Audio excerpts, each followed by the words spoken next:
As viewers of the channel and followers of the channel's Facebook page may be aware, I've been able in the last few months to be able to make the final items to complete the personal kit of a rifleman of the 95th Rifles, or at least a reasonable facsimile thereof.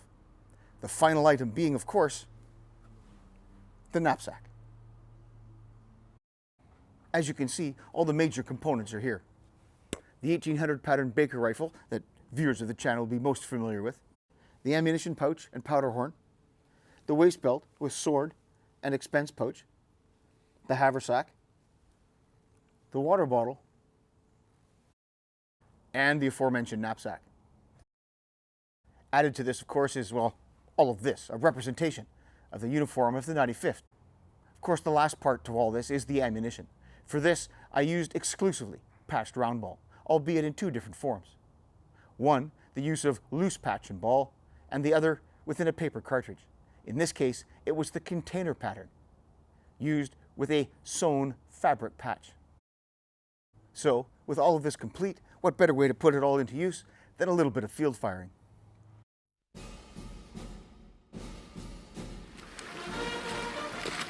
Now, what is interesting to explore is what exactly light infantry was at the time.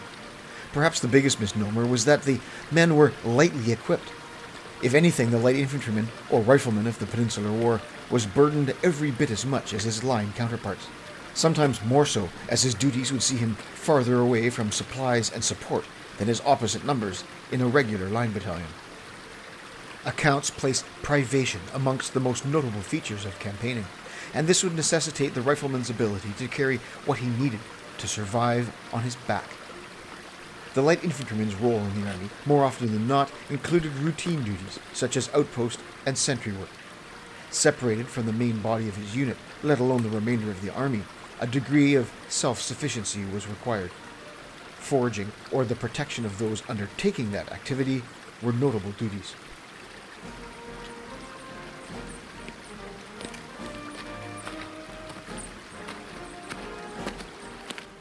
Discounting ammunition carriage, the rifleman used 3 items to carry what he needed.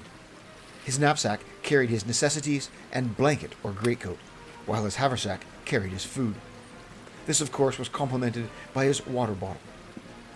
These 3 items were carried with the haversack and water bottle on the left hip, balancing out the ammunition pouch, carried on the right. The knapsack was carried square on the back by its straps. When everything was assembled, it makes for a good deal of encumbrance. If you compare the personal kit here to, say, the 1908 pattern web equipment, which was assembled in one piece, this equipment has no less than 5 items that need to be donned independently and in the correct order. As you will see, wearing them is one thing. Using them in a somewhat dynamic situation can be quite another.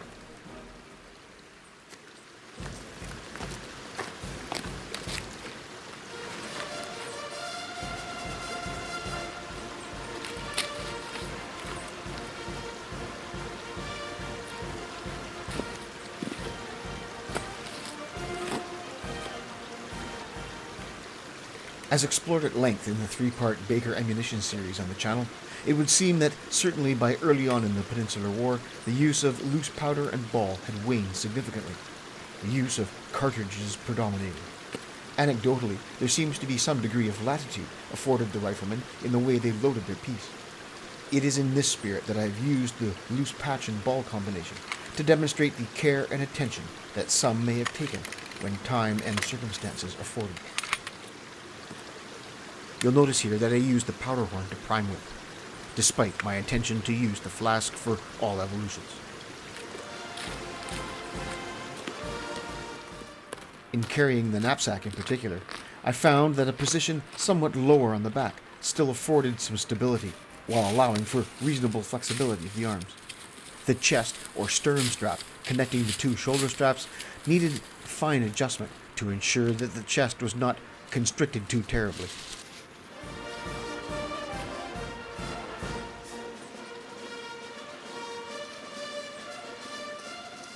Part of light infantry duties involved pickets, sentries, and the patrolling of the ground in front of the army. Gaining intelligence and preventing the enemy from doing the same could involve a certain degree of cat and mouse. Skirmishes of varying degrees of intensity would often happen. The reality of fighting in the age of black powder weapons can place the concept of camouflage into some degree of context. As stated, the goal of the exercise was to evaluate the effect on shooting of the complete ensemble of personal kit. Here was the first of what one might refer to as a tactical loading evolution. Upon firing, I gained what cover was at hand, circumstances permitting. Here, a somewhat sitting position was used. The angle of my body and the desire to remain behind the stump led to a rather atypical loading scheme. Not at all textbook. In retrospect, I should have rolled right over on my back. The cartridge I was using here was the aforementioned container pattern with a sewn fabric patch. I experienced some difficulty in getting all the powder out, but once it had, the bullet was easily extracted.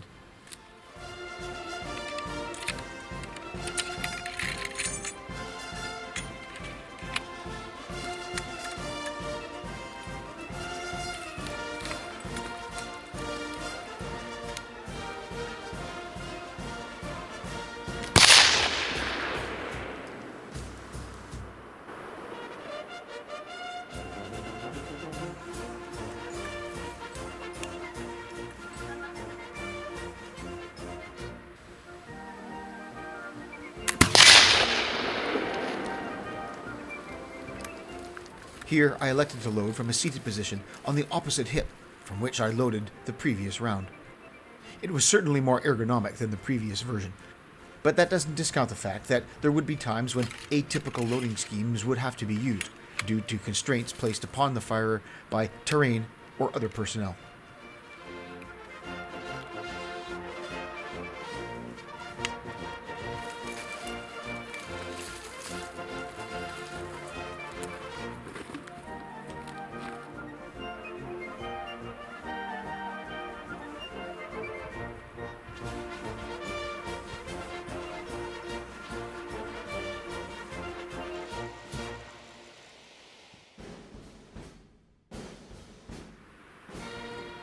One thing I found to be quite interesting was the relative stability of the knapsack on the back.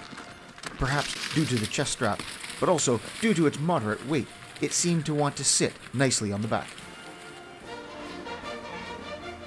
It of course doesn't compare to anything modern.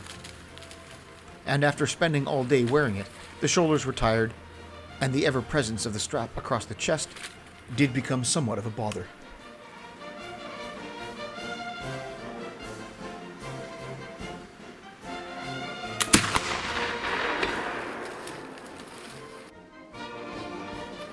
Here we see a similar evolution to that which was practiced at the previous position. One thing I noticed in this practice was the relative awkwardness that I experienced when loading in these non-standing positions, leaning up against obstacles with less than ideal footing and uneven ground to place the butt of the rifle, all combined for extended loading times. Compare the previous loading evolution to this one, and you can see why most loading was done from the standing. The peculiar requirement in loading with patched ball of the necessary placement of the butt on the ground and the use of both hands on the ramrod makes any position other than the standing much more difficult than if it were performed with the common musket.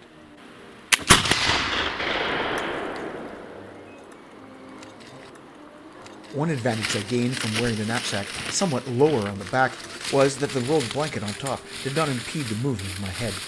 Had I carried it higher on the back, even the slightest crouch or bend would have brought the rolled blanket into contact with the back of my head.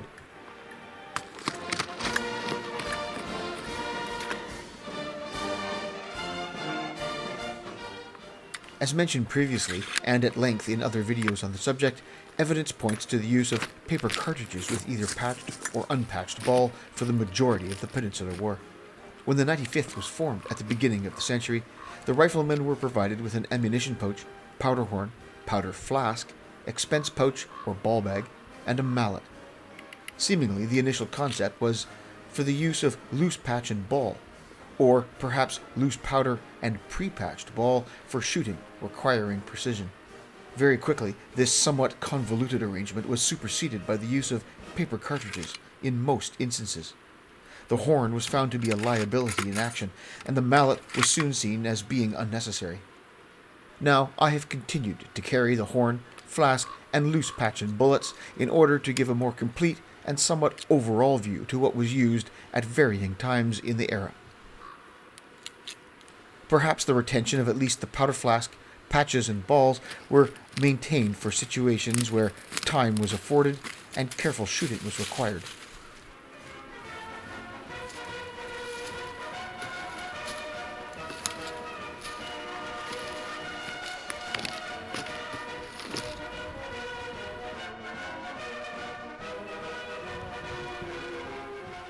Another feature of these shoots that is hard to replicate is the effect of numbers in action. Riflemen of the era nearly exclusively would have fought in some sort of group. A degree of sustained fire could be maintained as the men rotated through their turn to fire. Here, by myself, successive target engagements and the long delay between firings tends to require a degree of suspension of disbelief, as, in reality, a group of enemy, as shown here, would certainly not remain in location after one of their own had been hit, nor would they simply wait until the next round came in. Close quarters action would almost certainly rely on a single discharge of musketry, followed by either an instant attack or withdrawal. But after all, this is a simple shooting exercise. So true-to-life tactical implications may not or could not be applied. As mentioned, riflemen engaged in outpost or picket duty would have in their possession all their personal kit, except in cases whereby the men were centered around a specific location as part of their picket, such as a shack or barn or a small wood, where they might be afforded the ability to operate somewhat unencumbered and leave their knapsack for short periods of time in a central location.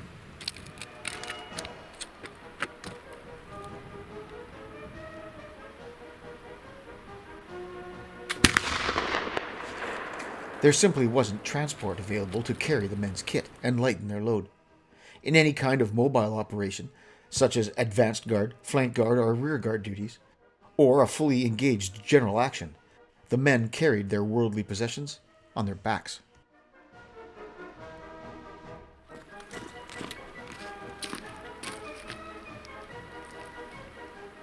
The knapsack held necessities, such as small clothes, extra shoes, and cleaning brushes. This could amount to a considerable weight. The rudimentary suspension system with relatively narrow-width straps could prove to increase the fatigue and even create a degree of misery. Many anecdotal examples exist of overburdened men succumbing to casting off their packs even in dire circumstances, rather than continue to labor under their weight.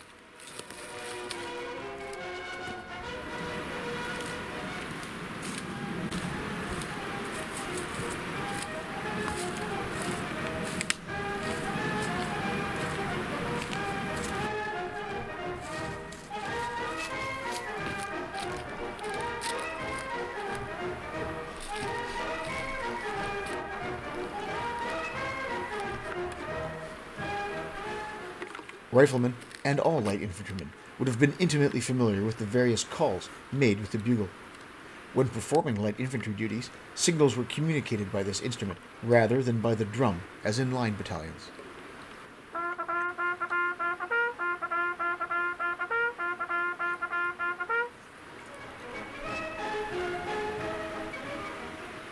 Light infantry were never intended to engage in stand-up fights. The role of the picket and sentries was to provide early warning of an attack. This would buy time for the main body of the army to prepare for the attack. In the face of superior numbers, the sentries would fall back to the picket localities, where the picket commander could organize a local defense. Pressed further, the picket could withdraw, fighting all the way until either reinforced or the main body could be brought into action.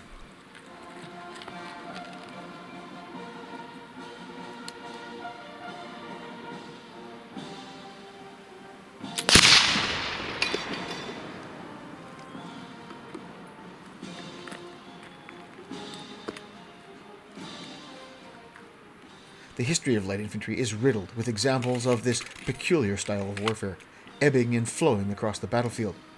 While not exactly modern in execution, the light infantry battle was fought with a relatively low density of troops in a given area.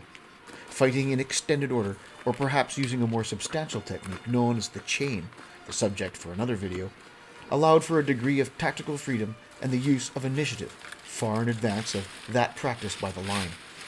It was, however, still very much in the age of Napoleonic warfare, and was fought using the weapons of the era. As you can see, the rifle was not a technological superweapon. Those kinds of advancements would have to wait for later in the century. But it did provide a highly complementary capability to the remainder of the musket-armed infantry.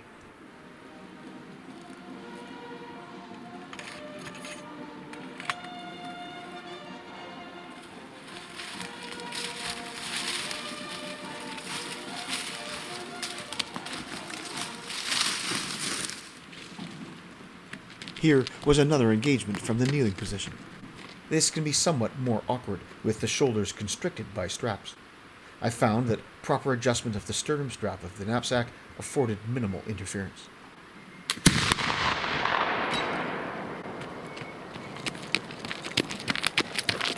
Perhaps the most awkward loading position attempted during this shoot was while lying on the back, or rather lying on the knapsack. In this case, given the choice between using a cartridge and using loose patch and ball, the latter afforded a little bit more in the way of convenience. The location of both the powder flask and the patch and ball in the expense pouch obviated the necessity to roll over and fish for a cartridge in the ammunition pouch.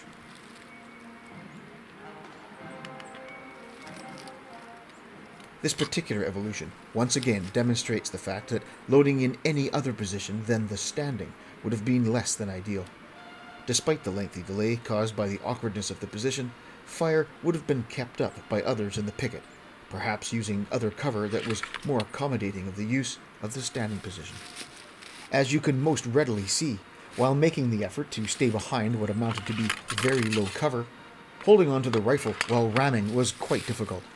It is important to realize, of course, that the use of this position was in order to assess the effect of the knapsack. As it was not overly encumbering, and actually provided somewhat of a backrest, without which I may have been rather more flat.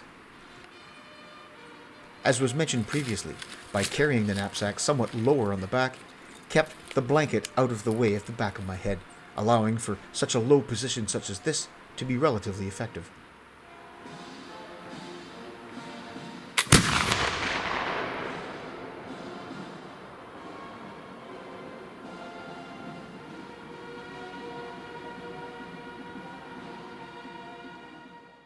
So, apart from having a great deal of fun putting the project together, I did come away from it with a good understanding of how the complete personal kit affected my shooting. Now, one aspect that was important was the obvious weight of everything. But like all things load carriage, it's not so much about the actual weight, but more about how it's distributed and carried about the body, as explored in part 6 of the kit series. The straps of this knapsack are only slightly wider than 1 inch. Now, this tends to magnify the awareness, shall we say, of what you're carrying. But I found that it was more a long term, over the course of the whole day, that I noticed that things were sagging and becoming uncomfortable to some degree. One aspect I found very important was the adjustment of the sternum strap. If it had been too loose, the straps would have pulled back into the armpits, and this would have impeded bringing the arms around to shoulder the rifle. Then again, if the strap had been too tight, it would have overly constricted my chest. As it is, I found a spot that provided the best of both worlds, as it were. My overall impressions of shooting with the complete kit were what one might expect from an early 1800s set of infantry equipment. The parts are there. It's somewhat ergonomic to use, but it's certainly not perfect. I'd take a Bergener rucksack and a good set of webbing over this any day. Some of you will have noticed the peculiar type of sling used with my Baker. If you're in the market for such an item, might I recommend Laurence from Shedtime Leather. He makes high-quality items to historical patterns. So if you're in the need for a sling, belt, or a pouch, contact him at the link below. If you'd like to support the channel, please stop by our Patreon page. The link is in the description below. And for more information on projects and updates between videos, follow us on our Facebook page.